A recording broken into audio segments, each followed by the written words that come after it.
আল্লাহর হাবিব চিন্তায় পড়ে গেলেন। সাহাবীরা বলে, নবী, সমস্ত সাহাবীর লাশ পাইলাম, হানজালার লাশ দেখা যায় না। আল্লাহর হাবিব চিন্তায় পড়ে গেলেন, কোথায় আমার হানজালা? আল্লাহ তাআলা ডাক দিয়ে বলে, জিব্রাইল, তাড়াতাড়ি যাও, আমার নবীকে সুসংবাদ শোনাই দাও, যেই হানজালা নবীর মহাব্বতে, নবীর ভালোবাসায়, স্ত্রীর মায়া ত্যাগ কইরা যুদ্ধের ময়দানে শহীদ হয়ে যায়, ওই হানজালার গোসল দুনিয়ার কোনো পানি দ্বারা হবে না। ওই হানজালার গোসল আল্লাহ জান্নাতের পানি দ্বারা আসমানে দিতেছে। জিবরাইল আলাইহিস সালাম ডাক দিয়ে বলে, নবী আমার, ওই আকাশের দিকে তাকাইয়া দেখেন, আপনার হানজালাকে বরণ করার জন্য অসংখ্য ফেরেশতারা সবাই আসমানের নিচে নেমে আসছে। ও নবী, যেই হানজালা গোসল করে নাই, বাসর ঘর রাইখা আপনার মহাব্বতে যুদ্ধের ময়দানে শহীদ হয়ে যায়, ওই হানজালার গোসল দুনিয়ার কোনো পানি দ্বারা হবে না, হবে না। আল্লাহ তাআলা নিজ জিম্মায় ওই হানজালার গোসল জান্নাতের পানি দ্বারা আল্লাহ করাইতেছি। আমার ভাইরা, আল্লাহর হাবিব ডাক দিয়ে বলে, সাহাবায়ে কেরাম, হানজালার লাশ আর খুঁজতে হবে না, হানজালার গোসল আল্লাহ জান্নাতের পানি দ্বারা করাই দিয়েছে। জোরে বলে আল্লাহু আকবার। এমত অবস্থায় সাহাবীরা দেখতেছে হানজালার লাশ পড়ে আছে। একজন সাহাবী দৌড় দিছে, নবী বলছে হানজালার গোসল হয়ে গেছে, দেখি গোসল হইল কিনা। দেখতেছে হানজালার চুল থেকে সবেমাত্র জান্নাতি গোসলের পানি টপ টপ করে পড়ে উহুদের ময়দান স্পর্শ করতেছি। আল্লাহু আকবার। এ ভাইরা আমার, কেমন নবীর মহাব্বত! আপনি আমি কেমন নবীকে মহাব্বত করি, সাহাবীরা কেমন মহাব্বত করেছে। আল্লাহর হাবিবের একজন সাহাবী হযরত হানজালা নবীকে এত মহাব্বত করে, এত ভালোবাসি। হাদিসের মধ্যে আসছে হানজালা সবেমাত্র বিবাহ করেছি। আল্লাহর হাবিব যুদ্ধের জন্য প্রস্তুত নিলেন। হানজালাকে ডাকতে বলে, হানজালা, সবেমাত্র বিবাহ করেছো, আজকে তোমার বাসর, যাও তুমি পরিবারে যাও, তোমার যুদ্ধের ময়দানে যেতে হবে না। নবীজি উহুদের ময়দানে যুদ্ধে চলে গেলেন।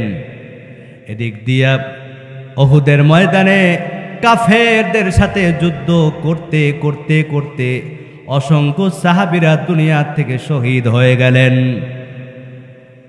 কাফেরের আঘাতে নবীজির শরীরের মধ্যে তীর লাগে, দাঁত একটা শহীদ হয়ে যায়,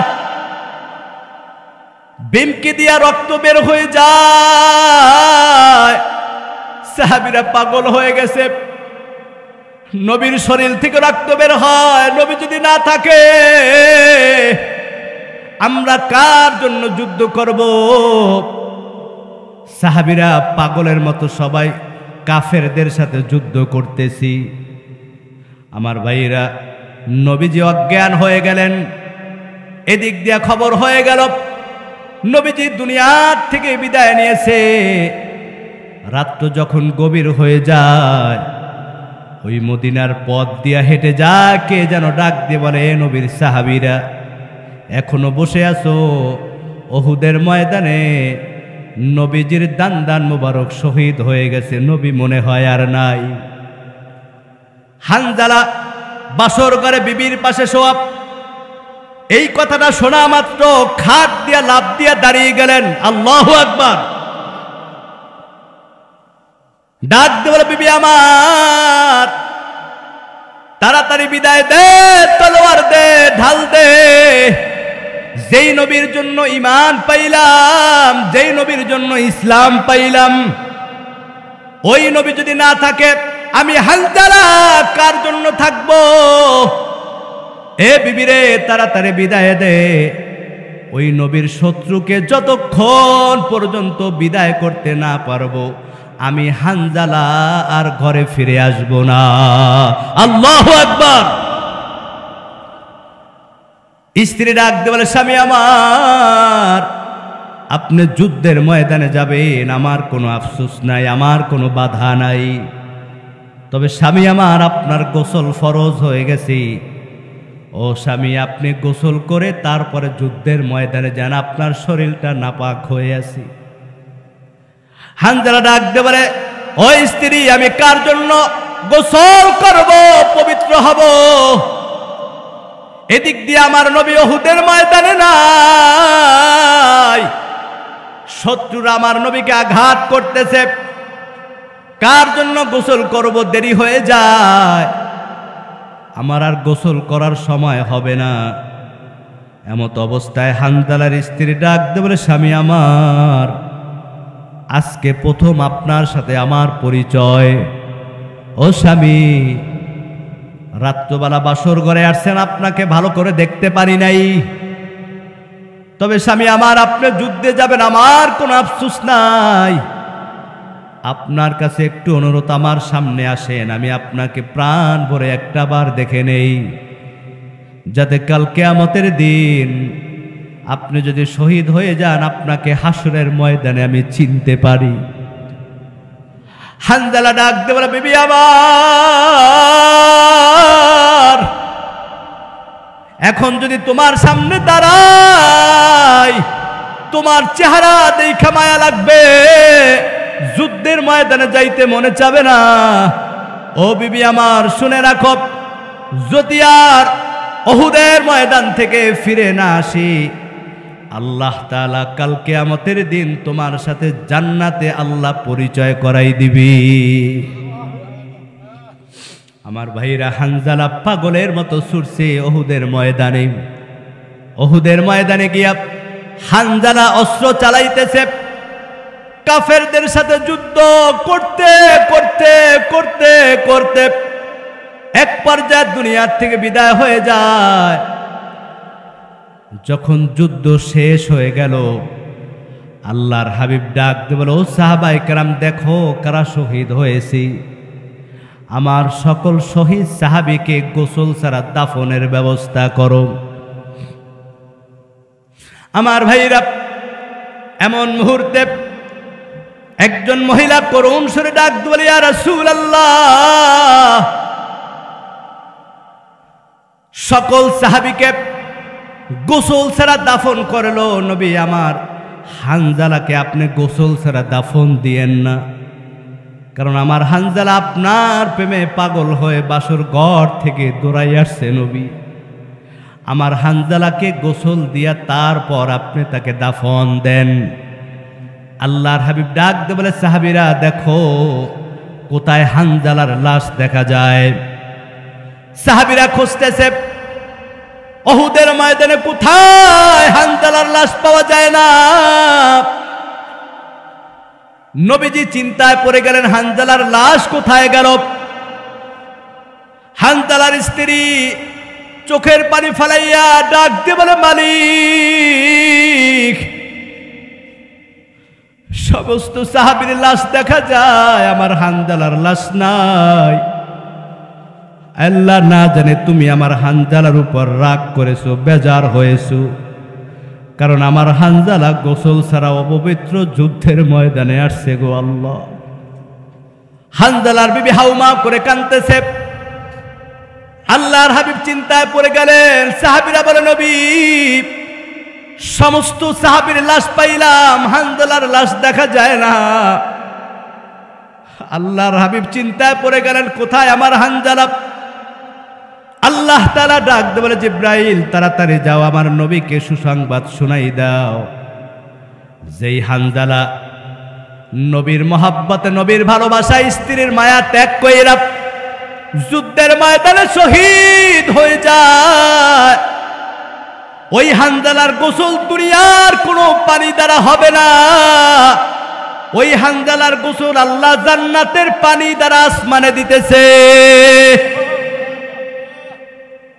জিবরাইল আলাইহিস সালাম ডাকতে বলে, নবী আমার, ওই আকাশের দিকে তাকাইয়া দেখেন, আপনার হানজালাকে বরণ করার জন্য অসংখ্য ফেরেশতারা সবাই আসমানের নিচে নেমে আসছে। ও নবী, যেই হানজালা গোসল করে নাই, বাসর ঘর রাইখা আপনার মহাব্বতে যুদ্ধের ময়দানে শহীদ হয়ে যায়, ওই হানজালার গোসল দুনিয়ার কোনো পানি দ্বারা হবে না, হবে না। আল্লাহ তাআলা নিজ জিম্মায় ওই হানজালার গোসল জান্নাতের পানি দ্বারা আল্লাহ করাইতেছি। আমার ভাইরা, আল্লাহর হাবিব ডাকতে বলে, সাহাবায়ে কেরাম, হানজালার লাশ আর খুঁজতে হবে না, হানজালার গোসল আল্লাহ জান্নাতের পানি দ্বারা করাই দিয়েছে। জোরে বলে আল্লাহু আকবার। এমত অবস্থায় সাহাবীরা দেখতেছে হানজালার লাশ পড়ে আছে। একজন সাহাবী দৌড় দিছে, নবী বলছে হানজালার গোসল হয়ে গেছে, দেখি গোসল হইল কিনা। দেখতেছে হানজালার চুল থেকে সবেমাত্র জান্নাতি গোসলের পানি টপ টপ করে পড়ে উহুদের ময়দান স্পর্শ করতেছি। আল্লাহু আকবার। এ ভাইরা আমার, কেমন নবীর মহব্বত! যেই হানজালা নবীর মহব্বতে নবীর জন্য জীবন দেয়, পরিবারের চাইতে নবীকে মহব্বত করেছে, দুনিয়ার চাইতে, স্ত্রীর চাইতে নবীর জন্য শহীদ হয়েছে। আল্লাহ তাআলা ওই হানজালাকে এমন ভাবে কবুল করেছেন, যেই হানজালাকে আল্লাহ তাআলা নিজে ফেরেশতাদের মাধ্যমে জান্নাতের পানি দ্বারা গোসল করাই দিছেন। কেমন নবীকে মহব্বত করেছেন! এ মুসলমান, আজকে যদি ওই নবীর মহব্বতে, নবীর ভালোবাসায়, নবীর জন্য জীবনটা উজাড় করে দিতে পারি। আপনারা জানেন, এই কিছুদিন পর পর কিছু নাস্তিকরা, কিছু বিধর্মী হিন্দুরা আপনার আমার চরিত্র নিয়ে ব্যঙ্গ করে, প্রচার করে, বলে কেন?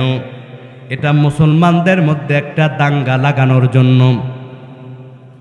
তবে একজন মুসলমান হিসাবে আপনি আমি সবচাইতে আপনার আমার নবীকে মহব্বত করি, কথা বলেন ঠিক কিনা? যদি নবীকে জীবনের চাইতে মহব্বত করি, পরিবারের চাইতে মহব্বত করি, যখন নবীর উপর কোনো আঘাত আসবে, চরিত্র নিয়ে যখন ব্যঙ্গ করা হবে, সন্তানকে বলবেন তাড়াতাড়ি যা। যদি আমার ঘরে থাকতে হয়, সন্তান হিসাবে পরিচয় দিতে হয়, ওই নবীর শত্রুকে, ওই নাস্তিককে যতক্ষণ পর্যন্ত রাজপথে ময়দানের মধ্যে বিচার করতে না পারবি, তোর মতো কুলাঙ্গার সন্তান আমার ঘরে দরকার নাই। নবীর জন্য যদি জীবন দিতে না পারো, তোর মতো সন্তানের দরকার নাই। কারণ নবীর জন্য জীবন দিবি তো শহীদ হয়ে যাবি। আর আল্লাহ ঘোষণা করছেন, একজন শহীদের মা বাবা কাল কিয়ামতের দিন বিনা হিসাবে আল্লাহ জান্নাত দান করে দিবেন।